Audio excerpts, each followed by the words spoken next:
morning, everybody. I'm Jackie DeSanto, as George told you. I teach primarily online and asynchronous courses. I didn't start out to do that. If you were listening to the opening remarks, I'm part of the generation that used black and white televisions and a phone with a cord. I've learned because I'm curious. I'm an original typing teacher. That's what I started out at way back in the 70s. I like gadgets. And I've had a lot of support from our ed tech department. They make it fun and they make it very easy. What I noticed with my students in my hybrid courses, I teach 2 sections of 101 in June. One is totally online, one is hybrid. I notice panic, I notice fear, very capsulized because I only see them for 3.5 weeks. And I kept that fear in my mind the following fall when I taught a hybrid section and an asynchronous section. And I noticed the fear didn't disappear. It was just spread out over a longer period of time. And I started to look at my syllabi. My syllabi tend to run between 11 and 15 pages. I give policy, schedule, brief explanations of assignments.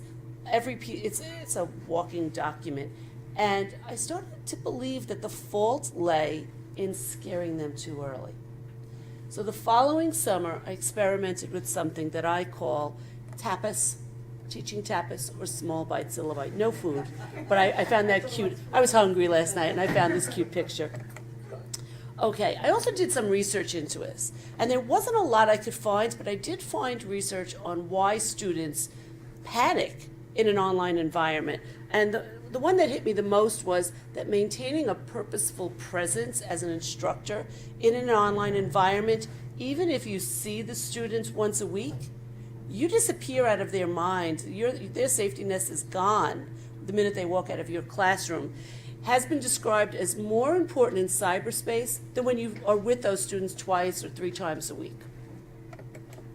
I also found a statistic that was alarming to me. Almost 20% of students in online classrooms reported that the minute they tended to get that sense that I'm behind, I'm lost, I don't know where I'm going or what I'm doing, they couldn't get back. They never quite regained that momentum from the beginning. I can do this, I'm interested in this class, I've heard the professor's good, I need the course. Whatever was motivating them didn't have enough power to keep them going. And please forgive my voice, I don't know where it went today. I'm usually quite loud. What needs to go into a small bite syllabus? You need an introduction. I use it as a standalone piece. I actually I cut it down to 4 pages. It's really hard for me, but I got it down to 3 or 4 pages. And I give them the book with the picture of the book, the course description from the catalog, the student learning objectives, 1 word or the title of an assignment and how much of a percentage it is, 10% of the final grade. Everything in one spot, because you have to give it to them. And I give it to them at the very, very first day. You also need, when you're designing this, to start to think about sequence, more importantly than when you're teaching it in one document. You need to plan it out. Where is my cutoff? When I teach my 1-month course, I break it in 3. First week, second week, the rest, the 10 days or the week and a half that's left. When I do it in a full semester, I do it by month. For fall, I would do September, October, and then November, December, because it's really only a week or 2 of December. Deliver it regularly. Now, that does not mean you're held to a date, but you need to let them know when it's coming. And I'll show you my fall field experience course. I've divided into 7 sections, and I tell them from the beginning, the first 4 are going to be weekly. And I give them, first week, they get the introduction section and week 1. 1 week to the day later, they get the second section, second week. 1 week to the day later, they get weeks 3 and 4. Because I've built into this, because I have flexibility, the 4th week is catch up. So I'm holding their hands and keeping them on track by building in, which we don't have the luxury of doing in a traditional course, because you see them and you have to keep going. Take a breath. I'm taking a breath. I want to see what you've done. See how you're feeling in this online environment, and I'll decide how we're going after this. All right. After that, because the nature of my class is a little bit more flexible, they have to be out in the field 120 hours. It's not all textbook content knowledge. I then tell them, I will send you an announcement when I'm sending the next section. It won't be weekly. It'll probably be every 10 days or every 2 weeks. And they don't get it in scheduled deliveries, but they know it's coming. Patterns of presentation. This is not where you experiment in how you're going to present the information. Determine what you want your small bite to look like and just reuse the format.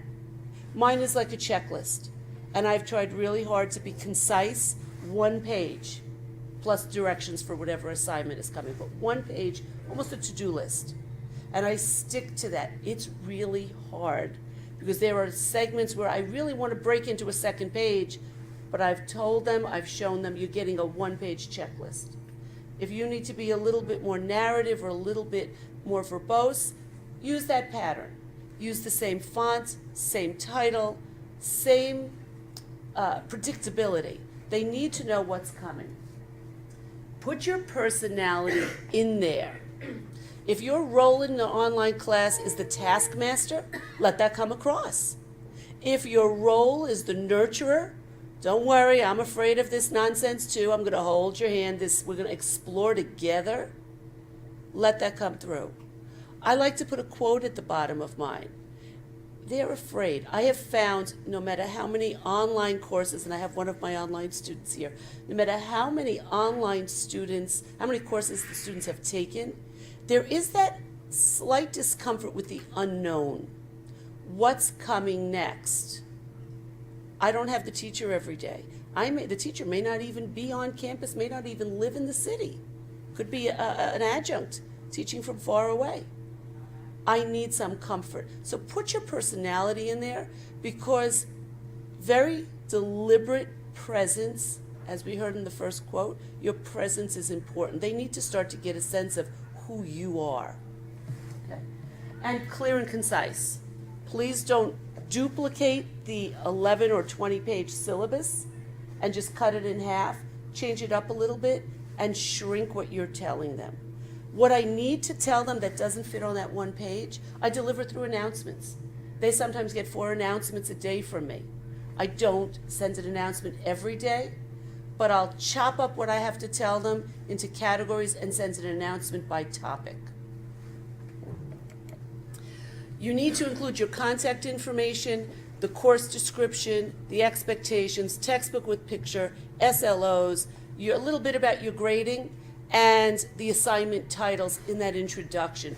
Don't waste the space in the little small bites for this information. Put it up there, post it on Blackboard, you're done. They should be reading this. Okay, what comes out of this academically? I have not found research on this. And I'm going to ask you at the end, if you're interested in researching this topic, I'm looking for partners. So let me know.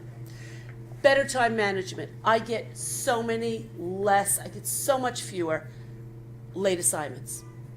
I actually get early assignments, which freaks me out because I'm not the best grader. I'm not grading anything early. I get them early.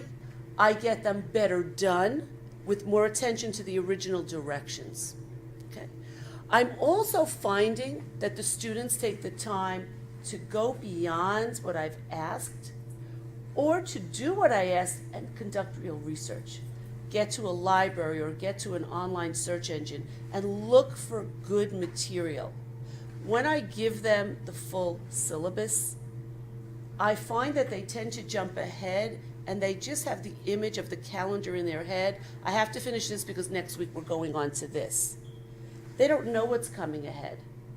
As far as they know, there might not be another heavy assignment for 2 weeks. So they do take the time. I've seen it happen. I also find that because I'm only releasing the syllabus in small segments, I have the flexibility to change it. I don't have to go back and reprint the syllabus or revise the syllabus and say I've changed things, because I can stop and say, it appears there's a very huge interest in this particular person or article or topic, we're going to spend a little bit more time on it. Or if I see the reverse, if I see the need that they're not getting this, something's up, I'm not late because I control what's due next time. I can say, we're going to try this again. I'd like you to read this article, or why don't you try this website, or why don't you go back to the library and show the articles you're using and see what else can be added. So it gives great flexibility. I can also spiral back and make stronger connections if something comes up weeks later. Supportive approach, these are benefits for the emotional well-being of the students. There is purposeful presence. Even when you teach in class, we only have 105, an hour and 15 minutes when we teach twice a week. We're so filled with the content and the need to get the message across. We often teach from the first moment to the last moment, and then we're off. We're running to an office hour, a committee meeting, or the next class, and so are the students. They have the luxury of approaching this segment at their convenience. That's the beauty of teaching online. So they oftentimes put much more effort and much more intent into figuring it out or paying attention to our presence there. Respect for first-time jitters. By doing this, you're showing them that there is a difference in this format. There is a difference in this venue. And there's something very valuable here. I don't have that Tuesday, Thursday clock. I have a whole week where you can visit this. So I'm going to work with you and try and alleviate some of the stress that I know you're feeling. Prioritize focus. By dividing your syllabus into smaller bites, you really are paying attention to what matters most in your course. You are forced to get rid of the repetitive mention of details because they're there and they're in a high priority order. You've put them in the right segment, you've put them in the right numerical position in that weekly or monthly segment, and you've told the students this is important. I've reduced the information I'm giving you so that all I'm giving you is what really matters. It supports learning styles. Here at Hostos, the education department is an internationally recognized learning style center, so we're very much aware of what our students need at both ends of the spectrum. Task persistence, students that are task persistent will love the small bite syllabus because it's a checklist. I did this, I did this, I did this, I'm done. Students who struggle with task persistence and focus, you've shrunk the amount of material they need to consider. You're also training them to develop the ability to start at step one and work their way through. You're helping them pay attention to detail. It does give structure, but yet it reduces structure. In one hand, it supports structure. It's a very structured environment using a small bite syllabus. But it also takes structure and allows you to change what the course looks like as you need to. You may be teaching 3 sections of the same course, and you're making different changes in each section based on who's in that course, what they're interested in, what their strengths are, right? How the semester clock interferes with each course. I mean, when I teach online, all the commotion and busyness often doesn't affect the online environment as much as it does the 2-day-a-week in-person class.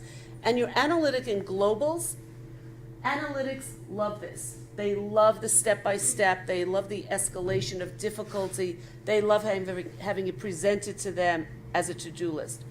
Globals are a little bit trickier to convince. They need your presence. They also need some kind of imagery. My little checklist man here with the pencil shows up.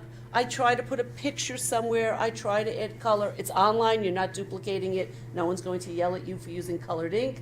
You can make it as attractive as you want.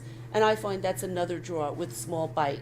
Because I'm not producing the larger document at one time, I have the leisure to stand there and work it a little bit so that it does look nice.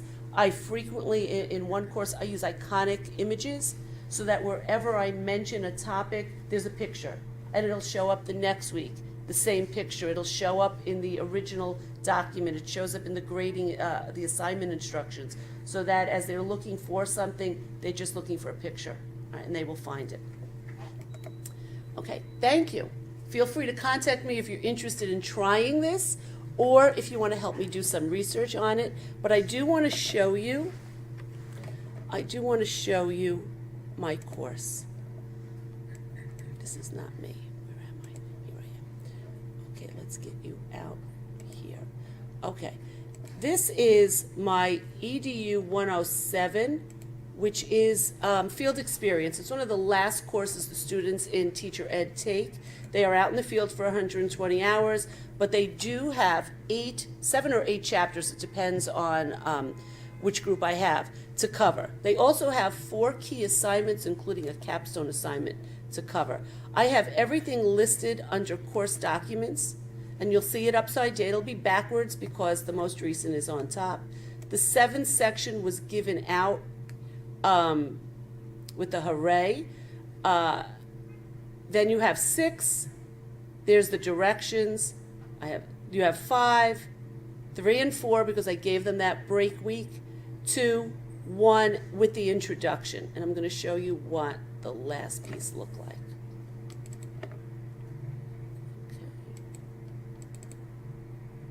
Okay, this is what it looks like. Again, I use colored ink to highlight. You have, what do you have to do for the 7th section? I didn't tie my hands by call it week because they got this late April, early May. They actually got it late April, right after break. So it's not technically the 7th week. We went on a few tangents in between. I have 5 pieces of information that they need to pay attention, 5 things they actually have to do. Brief directions in it. They're working on a child's study. Attached to this are directions for the child's study. So they're getting a 1-page section to the syllabus, but there are attachments. Here's my quote: "We're early childhood. Froebel discovered kindergarten," and I have a picture. Okay? Now my pictures, I also have a typing mistake. Not good for a former typist. Okay. They get this. Some of my students who rely on paper will print this. They will print this, but it's always there. They are not flipping through my traditionally 11 to 20 page document to say, what was due today? Where are the directions? What do I need to do? Plus, I would never have this much information for this particular week in the syllabus. Never. So I'm able to give them more by shrinking everything else. I hope you enjoyed my little presentation on tapas for teaching. It came out of necessity. I like it. I don't know of many people that are trying it. If you're interested, I'm available. Just give me a call. Thank you for listening.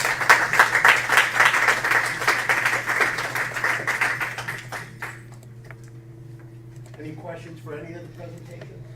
For any of the presenters? In the back.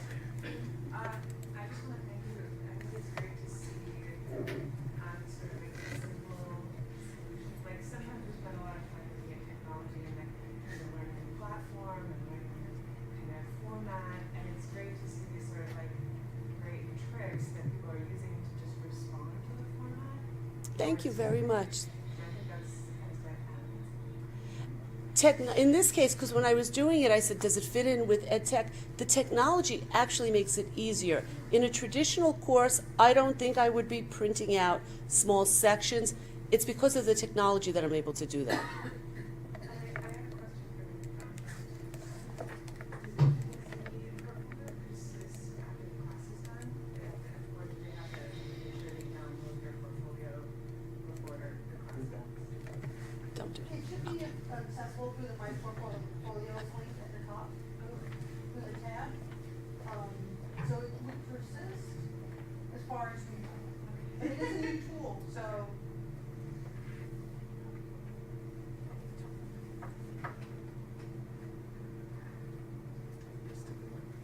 This is a full online course.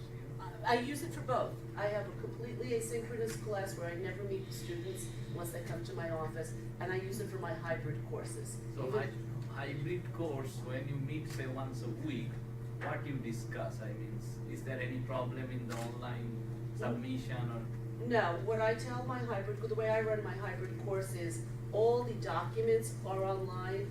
Exams, my content exams are online. My longer answer exams I do in class. and the syllabus is online. Right. I tell them you have to find it there, and I give it to them in a monthly setting. What I do in class then is we work on the content, we explore the content, we work on problem solving. We do not discuss the assignments other than it's coming up, have you read the directions, anybody have questions? Whereas before, when I taught them twice a week, I found for the major assignments, one of those days I spent completely going over assignments. Or telling them, you need to read this.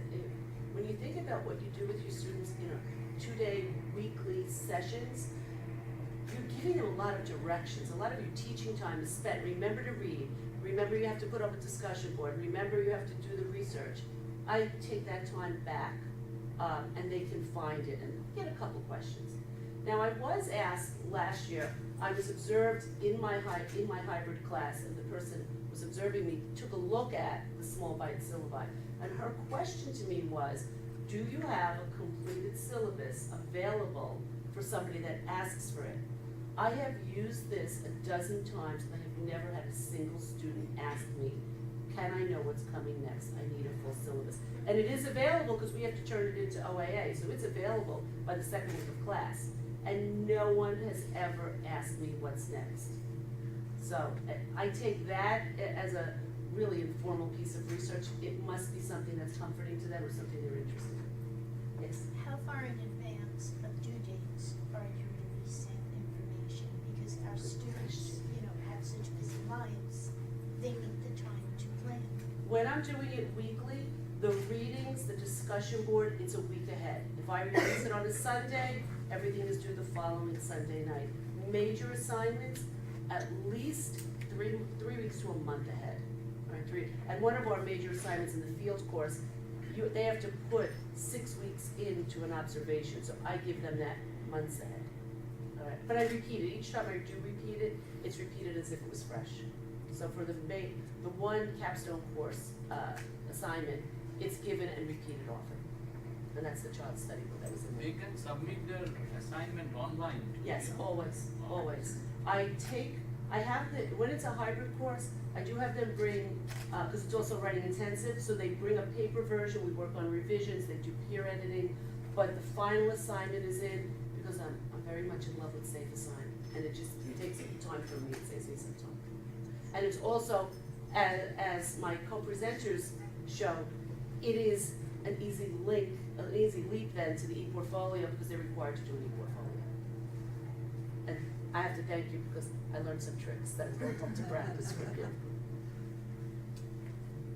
So is our e-portfolio separate from their Blackboard? That was my question for George. George, yeah. Can we do what they do? Is our e-portfolio separate from Blackboard's portfolio? Oh, no, we have access to Blackboard's e-portfolio, and you can, Does it go into the same place as the original e-portfolio the students have made?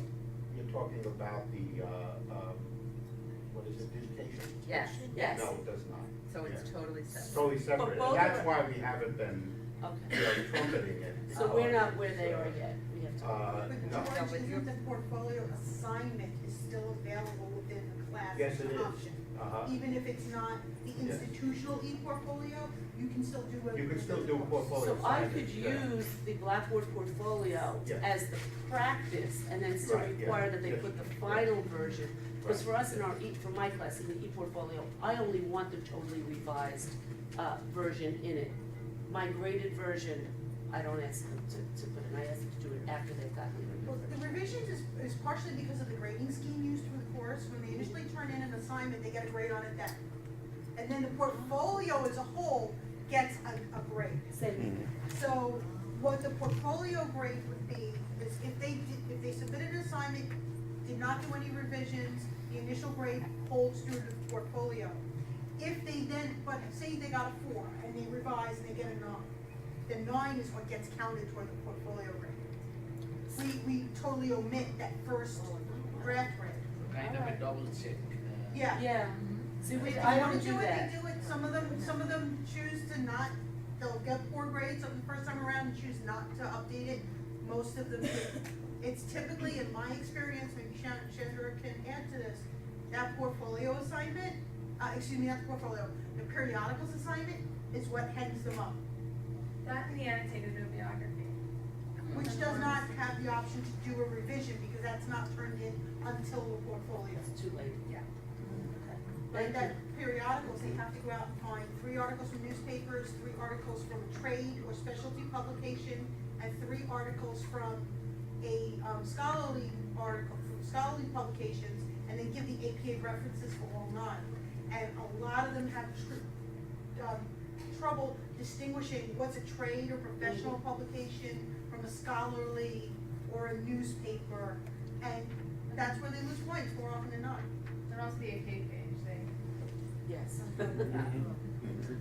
I use the e-portfolio for, as a reflective journal, but I think using it through Blackboard is easier because you can control when they're writing it, you can control your comments, whereas I find going to our separate e-portfolio, it's not, I don't know half the time when they've submitted it because they can change that date around. Somehow they figured it out, or they can say they don't want the comments private because they want the comments private because I'll write down, okay, the date that they wrote it and just make a comment. But then if they don't make that, if I can't see that, I don't know I don't see when I don't know if I'm making sense, but I think I can control it with Blackboard because I see exactly then whether they've done it or they haven't done it, and I have a record. But I think it'd be an interesting experiment because it exports as an HTML-based file. I don't know Digication, but I'd be curious to know if you could take the export that Blackboard gives you, import it into Digication. That would be wonderful if it worked.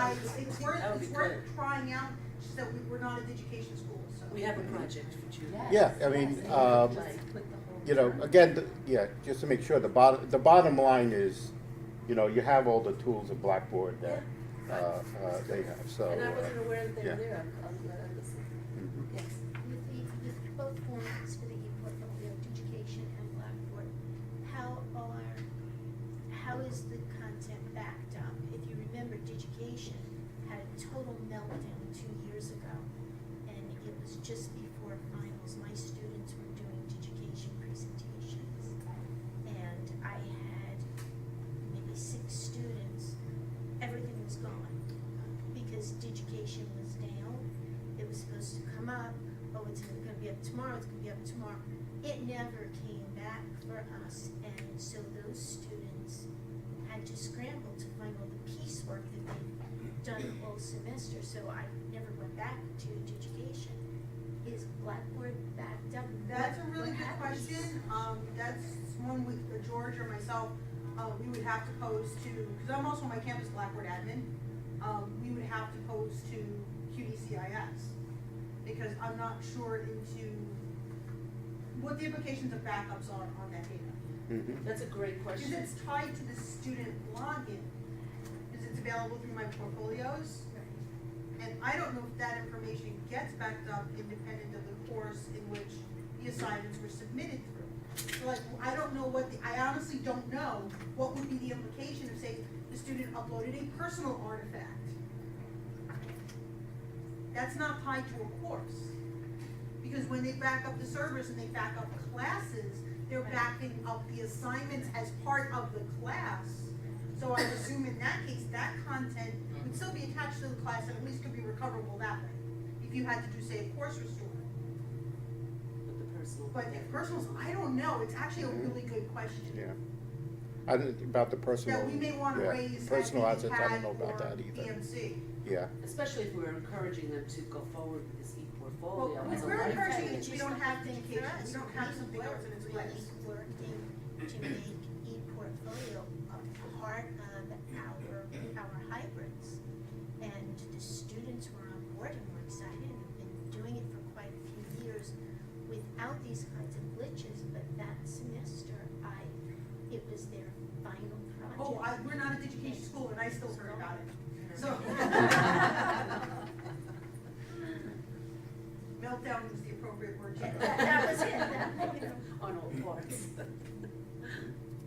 okay, is that it? Yep, thank you. Okay, thank you. Thank you.